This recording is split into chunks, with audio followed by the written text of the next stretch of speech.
Good afternoon. It's Friday, the 15th of July 2016, just after 1 o'clock, and welcome to UK Column News. I'm your host, Brian Gerrish. With me in the studio, Mike Robinson. And we will be joined by live video Skype link by David Scott from Northern Exposure, who is going to be digging very deep into what's really happening with so-called child protection north of the border. Well, the weather is not too good. It's pretty grey here in Plymouth, grey and overcast, so we're not going to dwell on that. And really we shouldn't, because things are becoming very, very serious indeed in the UK. And of course, we've now got Theresa May installed as Prime Minister. What can we expect, Mike? Breakup of the UK? Breakup of the UK, this is something we've been talking about for a long time. This is a new poll from the BBC and Comres. This is The Independent talking about it here. 53% of Britons believe the union will break up in the next decade. And of course, this isn't just about Brexit. The poll is mainly about Brexit. This is people's view following the Brexit vote.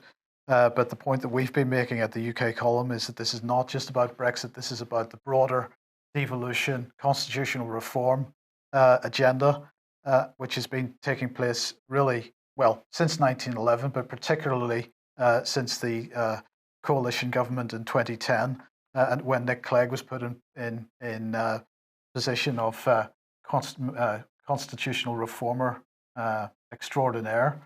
He brought in the Fixed Term Parliaments Act, but since then we've seen various attacks on institutions, not least the whole devolution agenda, and now city states and city regions and unitary authorities in non-city regions. So the breakup of the union is absolutely on the cards, and the fact that Theresa May is saying that she is for the union, well, this is tantamount to David Cameron saying, one United Kingdom. It's nothing of the kind. They are breaking it up. They're breaking it up, and what we've got is a massive propaganda exercise in the press and the media in order now to start people accepting that there's so much turbulence in UK that the United Kingdom is going to break up. It cannot be just a coincidence that the finance minister of Austria, who spoke out recently, said, well, I think that Scotland will aim to stay in the Union, Northern Ireland will stay with the Union, but what you're going to see is Britain become Little Britain. And of course, we've had the appointment of Boris Johnson as the ambassador for Britain. I mean, what a statement this is, that we have a cartoon character who's now representing the British state. Is that an accident, Mike? Do you think? I don't think so. So just remember that Boris Johnson is another man who says that Zionism is his lead interest. So is he working for the British?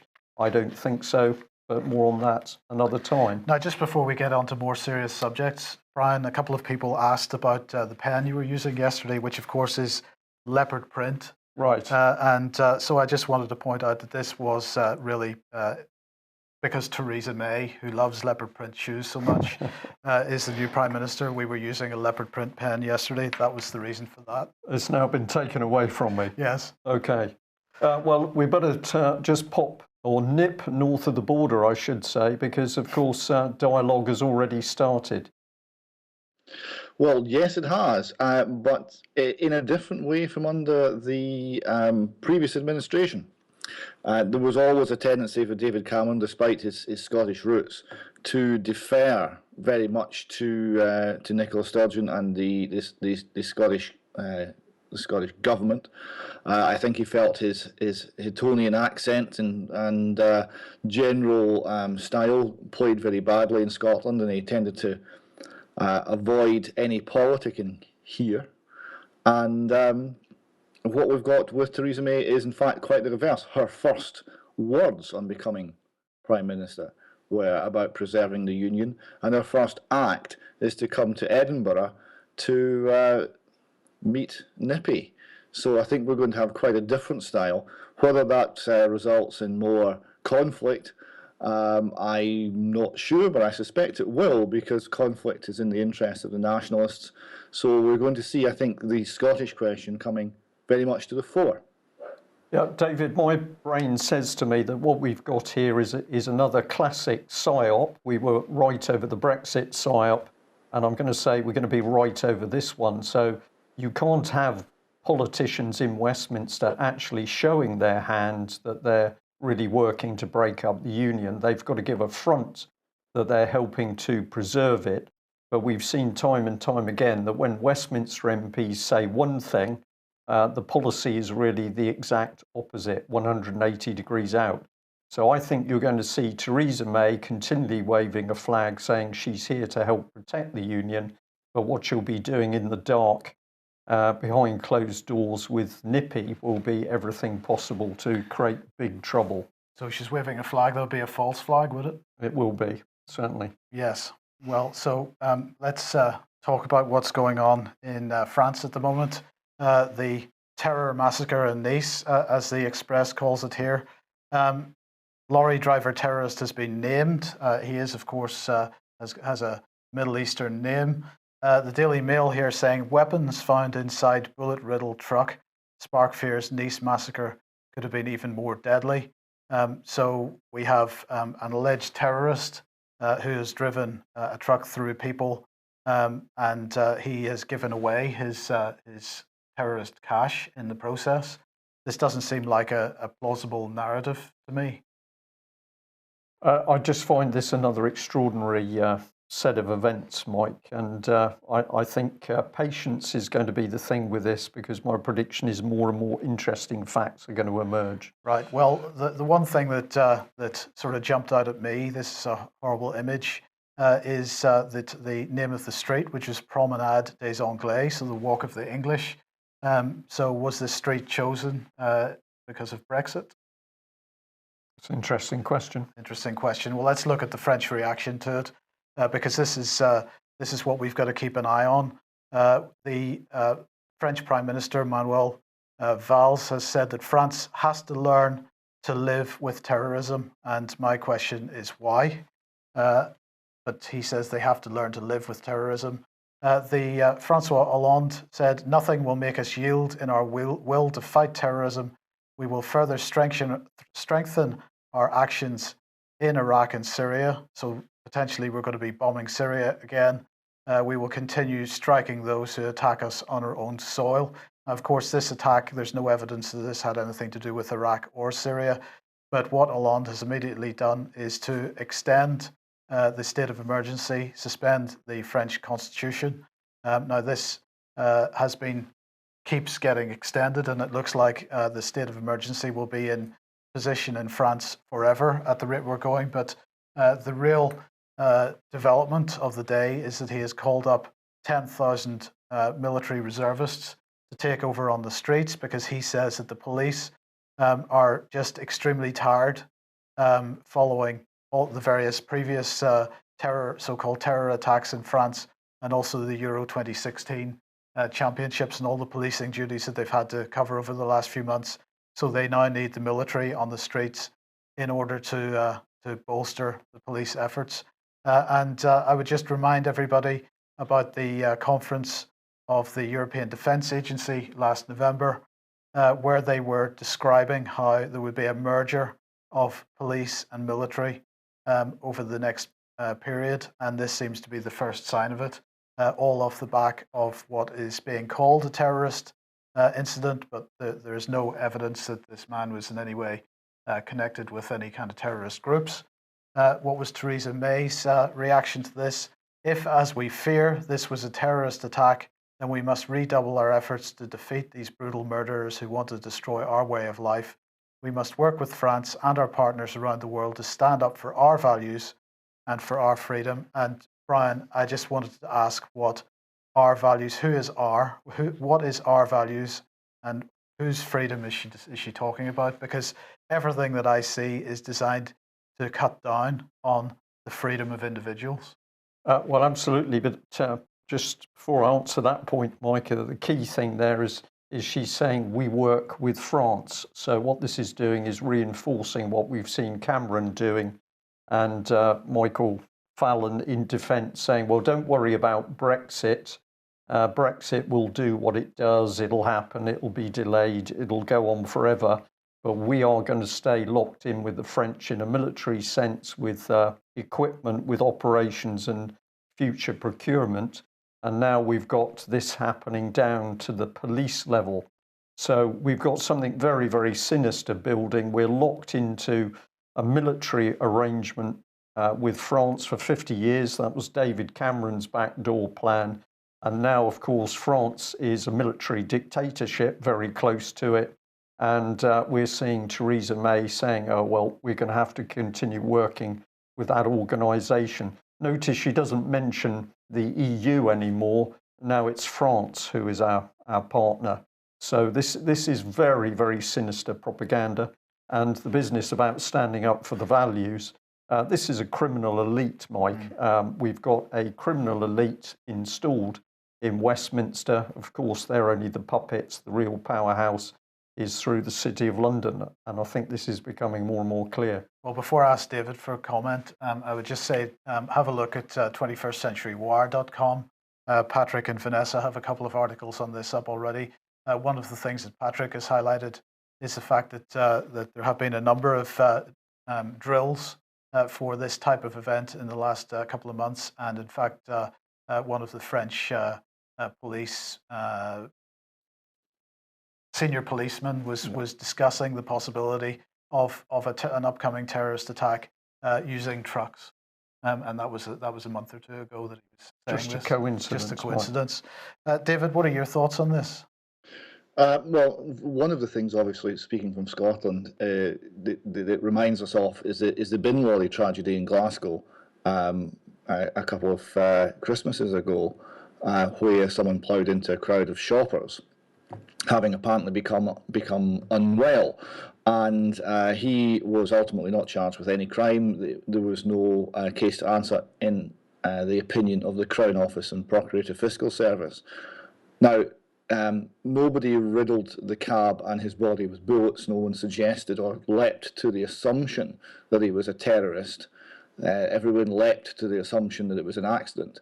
So it'd be interesting to know exactly on what basis this decision was made, that this is clearly one thing and not the other.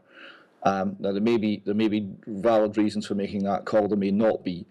And in general, as we look at the narrative we're getting here, it's very strange, because we're fighting not an enemy, we're fighting a tactic. Terrorism is a tactic.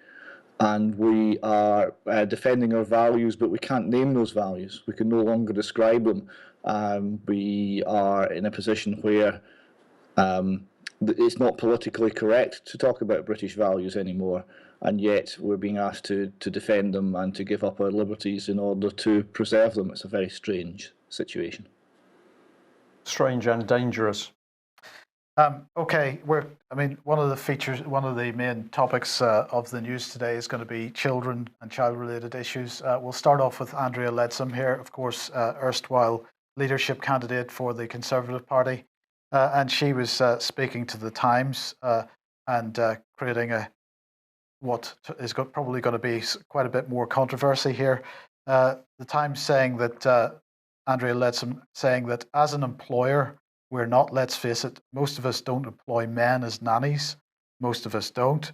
Now, you can call that sexist. I call that cautious and very sensible when you look at the stats. Your odds are stacked against you if you employ a man. We know paedophiles are attracted to working with children. I'm sorry, but they are the facts. So Andrea Leadsom absolutely putting the issue of paedophilia at the door of men exclusively. Which, of course, is totally incorrect, because the statistics say it pans out roughly 50-50, 52% men, 48% women, something like this. And this is a statistic that nobody wants to talk about. So are your children safer with women? No, they're not. No. And in fact, some of the high-profile cases in the courts in recent years have been with female school teachers, for example. And let's not forget who it was in the 1970s, 70s, wasn't it, who was supporting the paedophile information exchange and so on, a couple of female Labour MPs. MPs, absolutely. So spin here, and of course, what is this also doing? It's driving the wedge into the male-female relationship, which is one of the things we've been talking about. But just to emphasise a point here, people are watching what's happening in France. They're watching what's happening overseas with the constant rhetoric that the great enemy is Russia.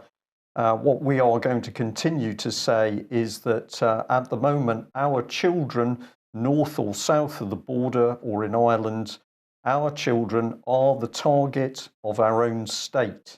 And unless we can protect our children within this generation, we don't have a future, because the state wants our children and is going to do everything possible to get it. So in this next section, where we're going to follow through really on what's happened to the Doherty family, but David Scott is going to show some of the really tremendous analysis that he's carried out, having a look at what the state has got in store for all of us. So let's just remind ourselves of Doherty's and have a look at the network around them. Now remember, this couple have not been accused of anything. They have not been accused of any crime. They've not been accused of neglecting or harming their children, but they've had all 4 children taken away, and there has been an utter silence by the state in Scotland, England, and in Ireland as to what's actually happened. So, of course, Police Scotland involved, in as much as their police turn up and carry out no investigation at all. We've got social services, social work north of the border in Scotland. They were immediately used to turn not on the potential child abuser, but on the Dohertys themselves. And on it goes, because, of course, the First Minister, Nicola Sturgeon, she's not interested in protection of children, and she certainly hasn't jumped in to help the Dohertys, and we'll see a bit more on that in a minute.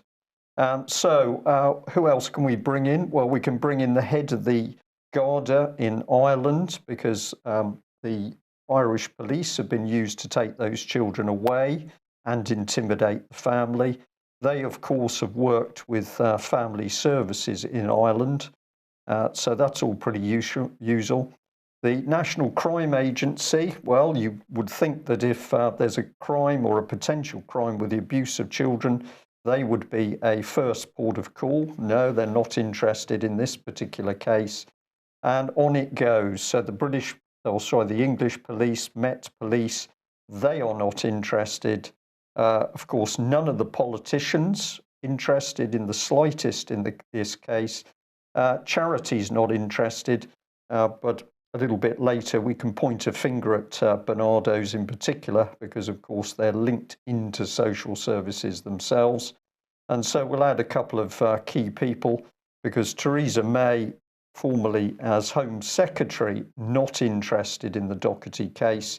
And of course none of the churches, so be it the Church of England or the Catholic Church in Ireland, absolutely no interested in what's happening. So a wall of silence, and that could only really happen with the agreement of the courts who've been involved in this. So, David, we've got some very interesting audio clips to reinforce this, but just give us your opinions on this wall of silence. What is it about this case that the state is terrified of?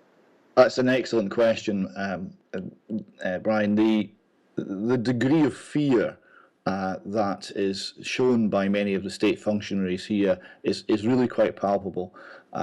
Rather than the usual delay and stonewalling, very often we're getting very quick responses that say, there's nothing to see here, please go away.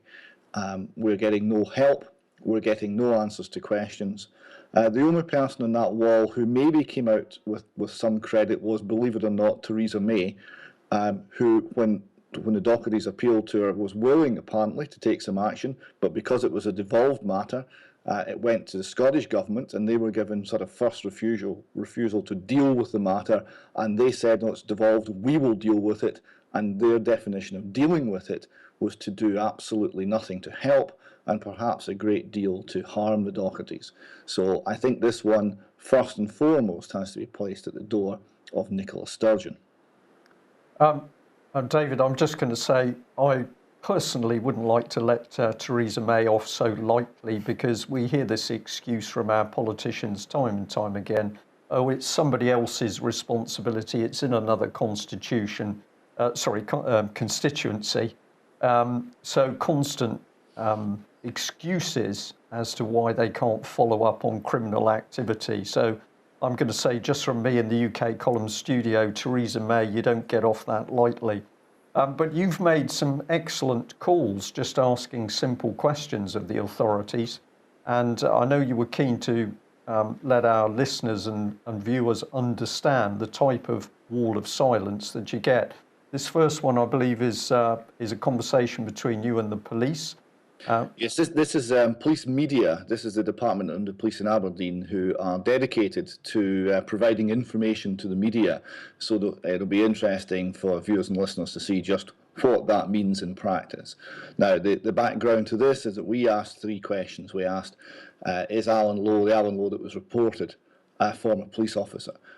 Did he actually serve at Fraserburgh Police Station and Peterhead Police Station? We got an incoherent, unintelligible reply that said there's no substance to these claims. We made no claims, we pointed this out, and we asked for a written response to the questions. I was told we would get one. With nothing arrived, I phoned again, I was told again that there would be a written response. Nothing arrived, I phoned again, and this is the tape that you're about to hear.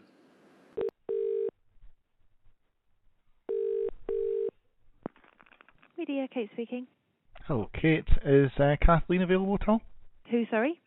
Is it Kathleen, one of your colleagues? No, got a Catherine.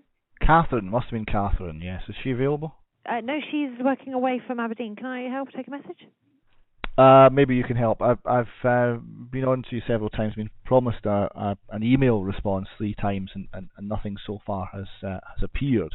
It's regarding the case of Brian and Janice Docherty. I was asking some questions about that, and I was told I would get a response in writing, but no, you nothing. had a response. I've seen it. That's all we have to say on the matter. So there's not really anything else we can provide you. No, that wasn't a response. That's the response that we can give you. That can't be the response. Why not? Because it doesn't make any sense. It's unintelligible. The only response I've had in writing was unintelligible. Why was it unintelligible? What don't you understand about it? It made no sense. No, but I'm asking what you don't understand. It's not a matter of understanding. It made no sense. What's your name again, sorry? David Scott. Sorry? David Scott. What would your email address be? David@alexanderscott.co.uk is probably the one that one came in on. I asked some questions, and the response I got said there's no substance to the claims made. There were no claims made. Made no sense. Well, the claims, I think, are the questions that you've answered. Sorry, the questions that you've posed. No, those were questions. Those were not claims. Those were simple questions. Well, there's no substance to the questions then. That doesn't make any sense. I know she's emailed you back after that. Let me find it. No, I didn't get an email after that. I was promised one 3 times. Nothing's appeared. Okay. Well, leave it with me. She's not in the office, as I say, today, and she's off tomorrow, so it will be a few days until if there is any further response. But this is the 4th Leave It With Me I've had from your office. And you've been advised a number of times that there's nothing further that we can add, so I have to see what else that she has, because obviously I've not been dealing with this, but you have been advised a number of times. I've heard the conversations that there's nothing further that we can add. I haven't, because there's no answers to these questions. They're simple questions. I've heard the conversations on the phone that you've been told there's nothing we can add. So, as I say, I will have to speak with her when she's back in the office, and if there is anything further, we will get back to you. Okay, I've not been told there's nothing further you can add. I've been told I will get a response in writing. That's what I've been told. I'll check that with my colleagues, but as I say, she's not here. So, I would like a response in writing, as I was promised. Okay, well, through the if questions. there's anything further we can add to what you've already had. Well, that would be good. Thank you very much. All right, bye-bye.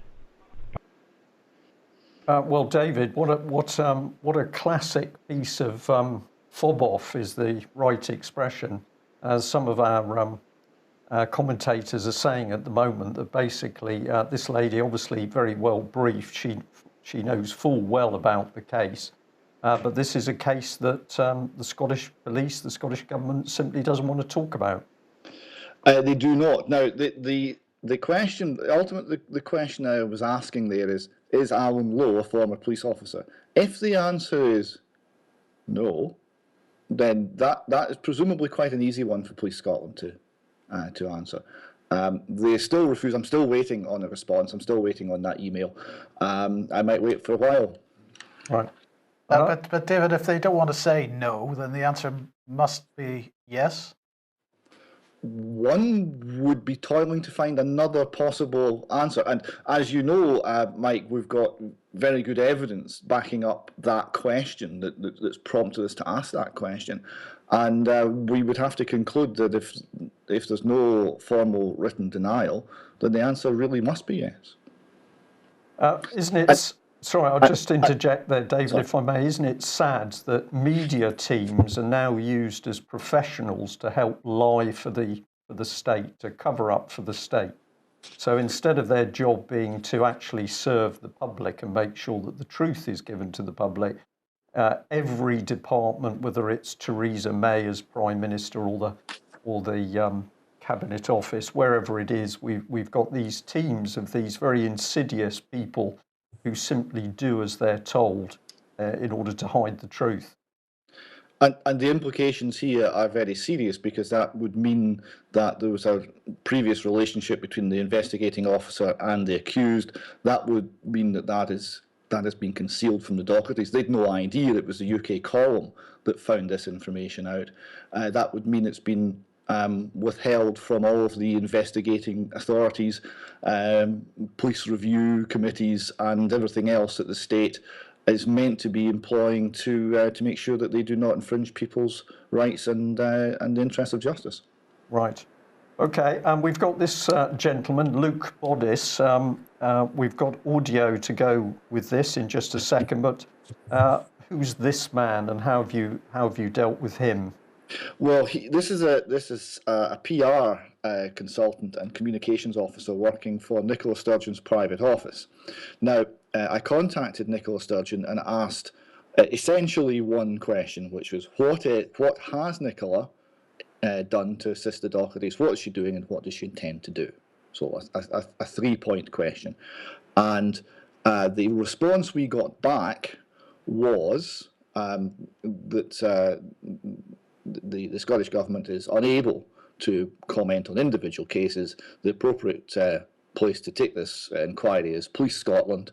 So it's Scottish Office answer number 1, which is go to a different department.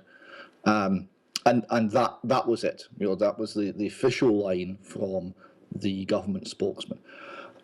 So I asked a few supplementary questions by email to try and get a little bit more from this department and from Mr. Boddice, and those email questions received no reply either. So I then phoned the gentleman. He's quite a young chap. He graduated 2007 from St Andrews University with a MA in medieval history. So that will come in handy in the New Scotland. Presumably because we're all going to be serfs, but I'm sure it will be handy, and I'm sure he's a very nice gentleman. But the phone call was interesting. Hello, comms. Hello. Can I speak to Luke Boddice, please?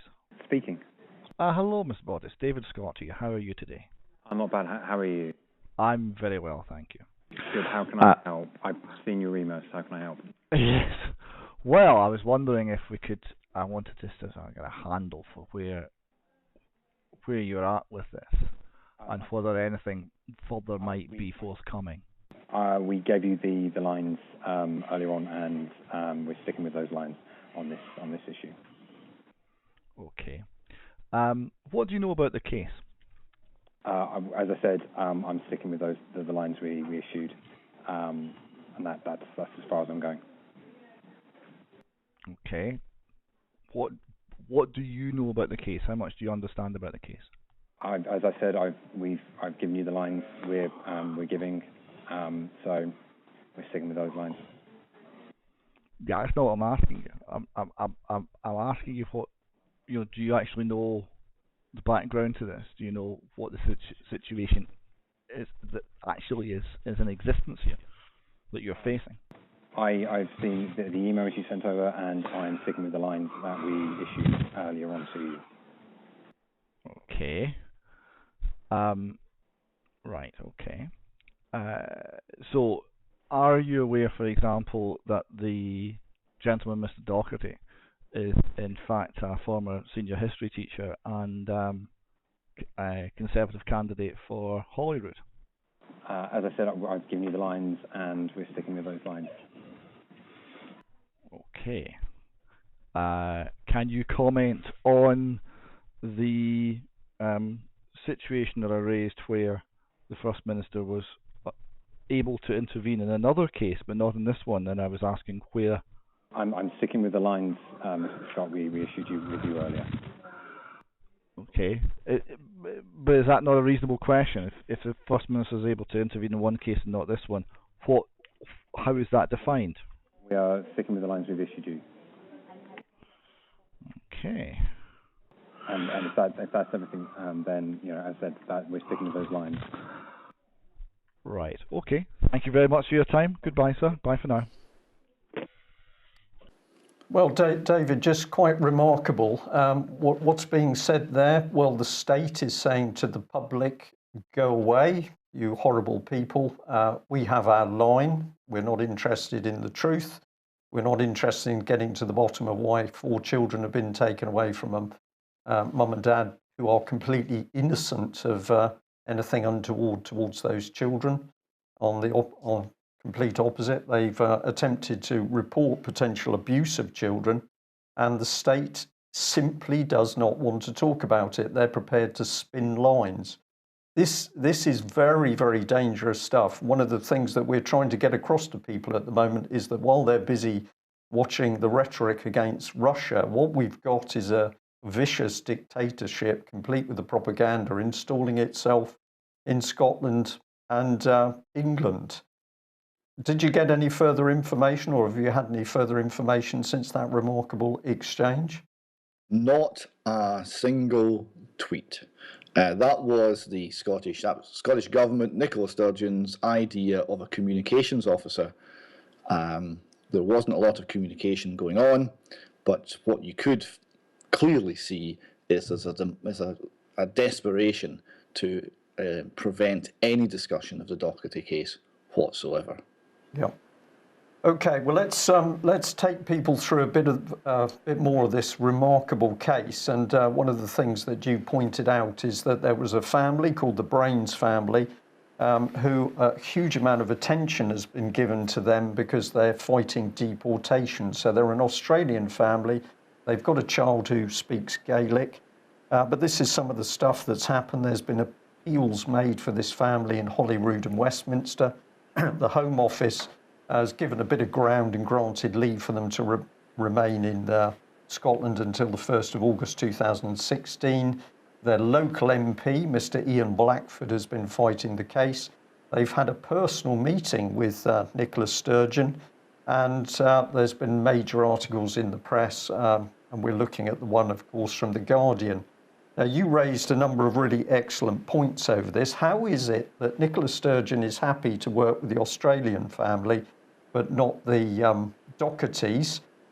Is the problem that she's not able to help if it's child abuse? Is it simply she can't help the Scots, but if you're from another country, she can help? Is it that she can't help unless your children speak Gaelic? Or is it this due to a battle between Westminster and Holyrood? And can she only help cases that are actually reported in the press? What is going on here? Well, quite. And of course, I got no answers to any of this. Here you see the SNP were taking the Brains case to Westminster twice, including on the final PMQs when David Cameron was resigning. So this is extremely high profile. prime spot for anything that you consider important, and this single family, this single individual case, was deemed worthy of that level of intervention in a single case by the SNP administration.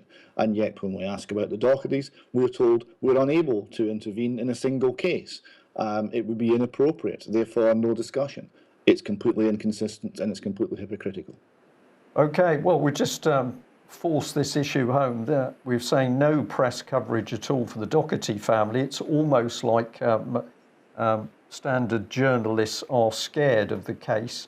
But BBC here, this is talking out for the Brain family, so they're very happy with that. We've got questions being asked in Parliament, and when George Osborne doesn't produce the right response, the Independent here is saying shameful and disgusting response to 7-year-old boy who faces deportation.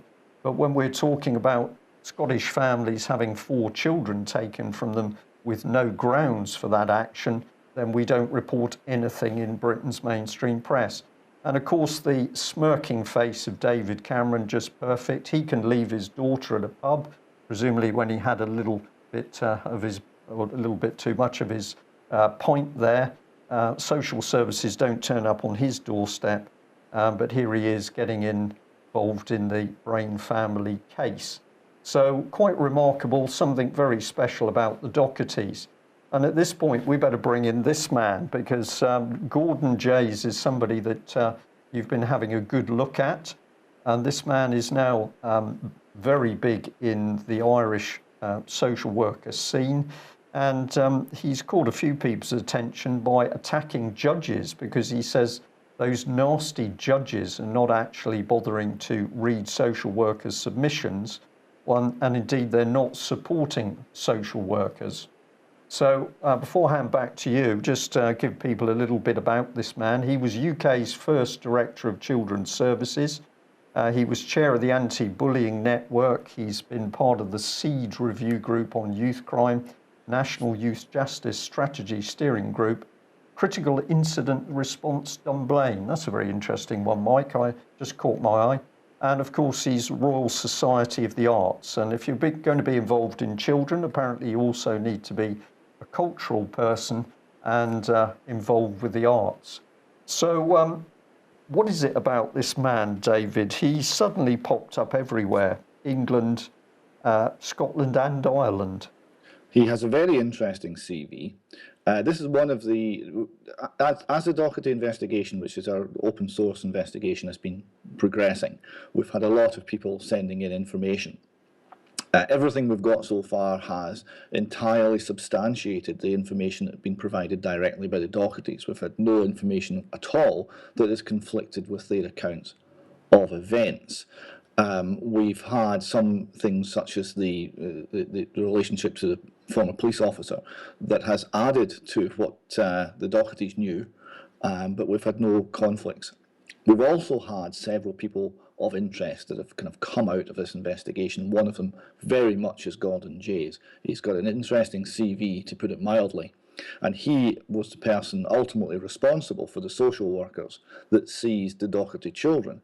So he, and that, remember, they cleared an entire department of 29 social workers for an entire weekend just to deal with the Doherty family. So that's the decision which will be made at the highest level. That means Gordon Jays personally. So hence we're keen to gather any information we can on Mr. Jays and his background. It's a very interesting background. Couldn't agree more. Let's just give people a taster of what we're talking about here. So here's some articles. This one is talking about the massive setup in Ireland that he's now chief executive for. I think that is correct, chief executive. He was until May. He's just resigned. He's just stepped down. Just stepped down, okay. Well, vast organisation, 4,000 staff and a budget of 609 million euros. We just see money poured into child protection. There's a slight typo there, apologies to that, but part of this article says, for too long, our flawed approach treated the Child and Family Services like an adjunct of another agency, as an afterthought, but not anymore. And what that is getting at is the fact they're saying we're now setting up this massive organisation which is going to wrap around families and every single child in Ireland. Here's the man's part of the man's CV. You can obviously find this yourself online, but he's been involved in everything. So he starts off in Cambridge, and then all of a sudden this man has become the guru of child protection. But what we don't see happening in England, Wales, Scotland, and indeed Ireland is any improvement in child welfare. And we've got to say, if we're now taking children away from innocent families, what's the real objective? He's been involved in Dunblane. That probably brings us into some controversy there. And you kindly mentioned in the Cullen report. There's actually two references to him in the Cullen report. He was head of education in Stirling Council, so he was ultimately responsible for the Dunblane Primary School at the time of the massacre, and he gave evidence at the Cullen inquiry into the Dunblane massacre, and he's mentioned twice in the Cullen report. They were very unimpressed with him. They were surprised that he was unable to say whether the 1974 Health and Safety at Work Act actually applied to schools, and they were surprised at his vagueness regarding risk assessment in schools. So they were by no means complimentary to him over his evidence to the inquiry. But he went from there to Cambridgeshire to run what is euphemistically called Children's Services in Cambridgeshire, and he again hit the headlines. In fact, he hit the headlines in a very big way because he ended up in Panorama, and this was the case that after 5 or 6 years of fighting, the family finally got permission to tell their story, and this is the case that has started to unlock the secret family courts in England, and started to bring some scrutiny into these proceedings, and again, Gordon Jays was the man responsible. He was the man. He goes on Panorama and he says sometimes social workers have to think the unthinkable. Now, this was a case where a loving family, had gone along with their baby son because they were concerned that he was injured in some way or not well in some way, and they kept going back to the medical profession saying, no, there's definitely something wrong with our child, and eventually they found that the child had a broken leg. And of course, rather than saying, well, we're very glad that you persisted and we've finally noticed this and let's get to the bottom of it, no, that's not what happened. The family was arrested. They were charged with harming their son, which was nonsense, and they were put through years of hell. And who was it? It was Gordon Jays and Gordon Jays' department that did this.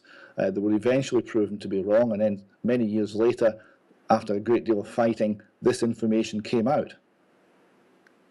David, you've got some really fascinating information here, which we're having a little bit of a look at the clock, but take us into this a bit, because in following through the Doherty case, you're now looking at this extraordinary transformation, I'm using that term deliberately, transformation of children's services, where you can see the state starting to move in. There's an undertow of, it isn't going to be parents that bring up their children, it's going to be the state. The state is simply going to take the child. This is very, very dark and sinister stuff. Most of it is given a glossy coverage. If I just run through a couple of these images and then I'll pass it back to you. So you've got the Herald in Scotland here saying John Swinney stunned by levels of bureaucracy facing teachers. Now we've got the word there, Transforming Children's Services Conference, and we've got John Swinney MSP here. We've got this lady, Louise Morpeth, she was also involved, and I'm fascinated by this one because of course she's come from the Dartington Social Research Centre, which is down the road from Plymouth in Devon, and a lot of people very interested in the strange group of people there who have suddenly become experts in the care of children. What are you seeing going on in this sort of conference discussing the transformation of children's services? Yes, this was a very interesting conference in a dull sort of way. The speakers were by no means interesting in their own rights, but they put the information up on YouTube, and the content is fascinating. The background to this is GIRFEC, Getting It Right for Every Child, Named Person, State Surveillance of Family Life. But there are other agendas which are driving this forward. One of which is they realise that the welfare state model that they've been working on since the Second World War is bust. It's stacking up more and more failure. It's stacking up more and more cost. It cannot be afforded, and it will fail. And they're casting around for something to do to replace it, because if that goes, with it will go their power. They're bringing in these private sector bodies who are feeding off the state, like Dartington. They're bringing in the tax-exempt foundations and the charitable sector to create this new model. Now, this next slide here we put in for a bit of light relief, because the Dartington people and the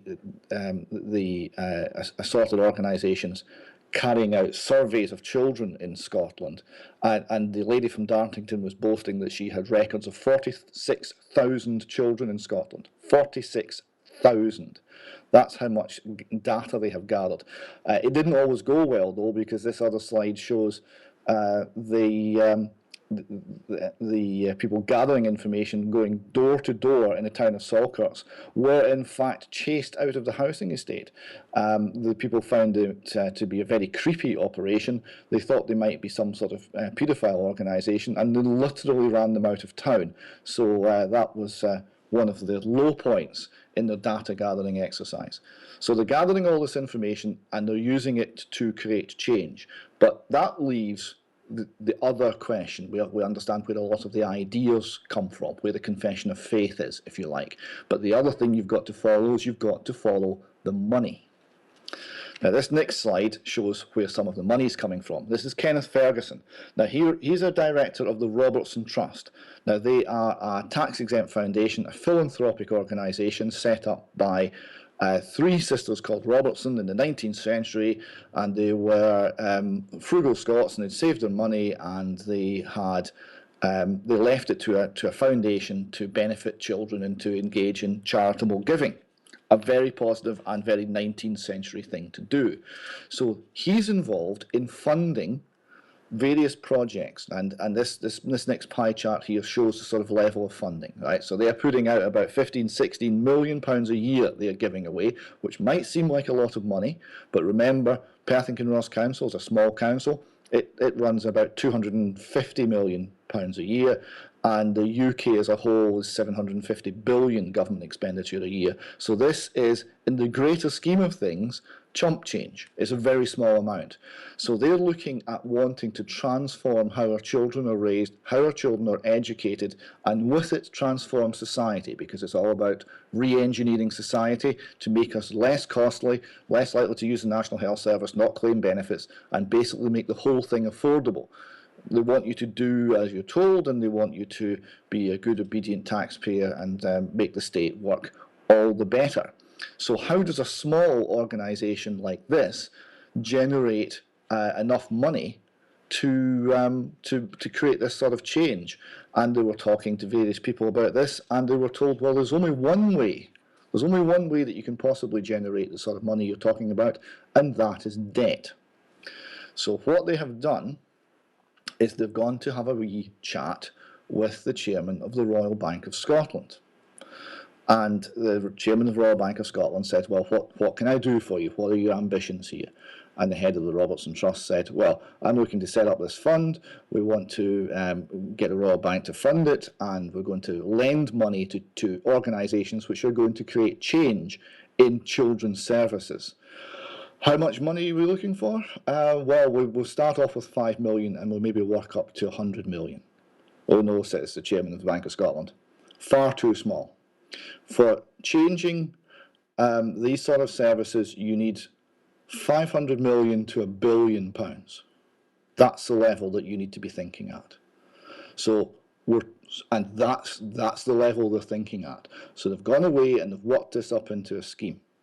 This scheme involves the philanthropic sector putting in some money on a soft loan basis. It involves the Royal Bank of Scotland and other major banks putting in vast sums on a commercial loan basis, but commercial loan to government, so it's a low interest rate. And that fund will then be used to fund the change from having a system that reacts to need to one that is proactive and reacts before the need is present, that reacts to change the people so that they will not need the services. That's the agenda. And the money is coming from the banking system. It's going to be put on the local government balance sheet. It will not show up as part of the central government national debt.